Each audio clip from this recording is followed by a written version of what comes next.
Hello everyone, welcome back to my channel. Today here we have a little project. So Wismaker sent me another laser engraver, this time the 2.5 watt. If you saw my previous video with a 15 watt laser engraver, you probably saw that I moved the laser engraver a lot of times. And the reason is because I didn't have a good place to put it, a well ventilated area. So here's a little project that we're gonna be working on today.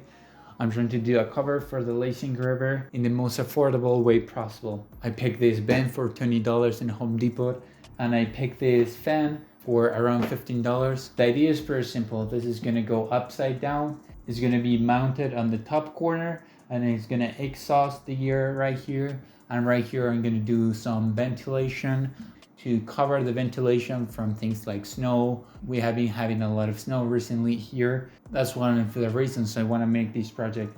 One of the things I also want to do that I'm really excited for, setting up a phone to be always charging, to be able to monitor the laser engraver anywhere I am. So I'm really excited, and let's get into it. So this will not be a step-by-step guide, but it's more to give you an idea of what you can do with the materials available to you. So the first thing I did was to cut a hole for the extractor fan. Then I mounted the extractor fan with 2 screws from the side. Then I had a power cord of around 6 feet that was unusable. So I cut one of the ends and I connected the cables to the cables of the extractor fan.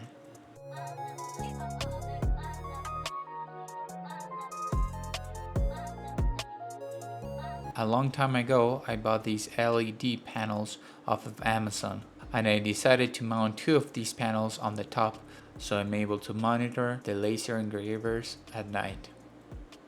The previous owners of the house left these Wi-Fi switches. They came in really handy to turn off and on the lights and the extractor fan. Then I cut a hole for the vents and designed it and 3D printed these tiny vents.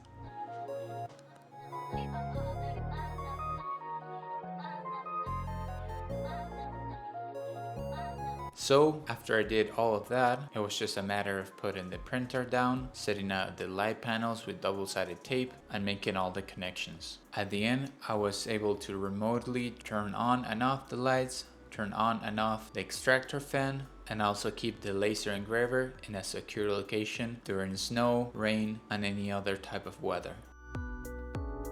I'm able to control the lights and the extractor fan from my phone.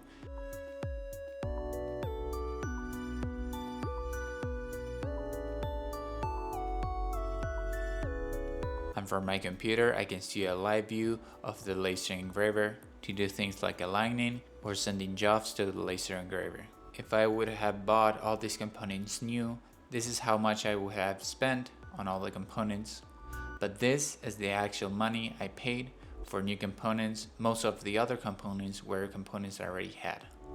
Some of you may be thinking, why not buy an enclosure from Amazon that's already done? And while the enclosures at Amazon are around the same price that my DIY enclosure, the enclosures at Amazon are not strong enough for things like piling snow and do not have features like built-in fan and light panels I can control without having to go outside.